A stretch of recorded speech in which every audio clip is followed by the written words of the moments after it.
SP Velumani தரப்பு AIADMK எம்எல்ஏக்களான மதுராங்க MLA மரகத Kumaravel, Perundurai MLA Jayakumar, Dharapuram MLA Satyabhama ஆகியோர் ராஜினாமா செஞ்சிருக்காங்க.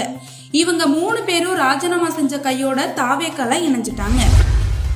காவிரி நதிநீர் விவகாரத்துல தமிழக அரசின் செயல்பாடு குறித்து முதலமைச்சர் விஜய் இன்னைக்கு ஆலோசனை நடத்தினாரு.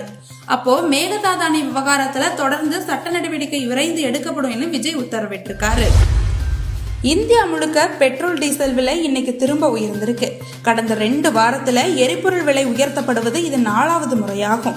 அதன்படி சென்னையில பெட்ரோல் விலை லிட்டருக்கு ₹2.46 உயர்த்தப்பட்டு 1 லிட்டர் ₹107.77 விற்பனையாகுது. இந்தியா முழுக்க பெட்ரோல் டீசல் விலை உயர்த்தப்பட்டதற்கு மக்களவை எதிர்க்கட்சி தலைவர் ராகுல் காந்தி கண்டனம் தெரிவிச்சிருக்காரு. இது பத்தி பேசிய ராகுல், பணவீக்க நாயகன் மோடி மீண்டும் தனது வேலையை காட்டுறாருன்னு சொல்லியிருக்காரு.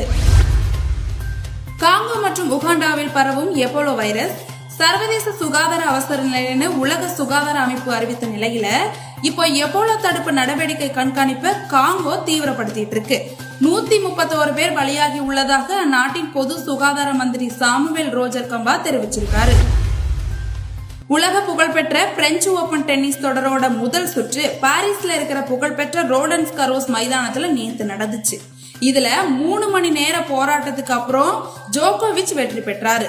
ஜோகோவிச் வெற்றி பெற்ற பிறகு இப்போதைக்கு தனது உடல்நல நல்லா ஒத்துழைக்கிறதா தெரிவிச்சிருக்காரு. 39 வயசுல இந்த 3 மணி நேர போட்டி மருத்துவர் பரிந்துரைத்த சரியான உடற்பயிற்சி போல அமைஞ்சதுன்னு நகைச்சுவையா பேசியிருக்காரு.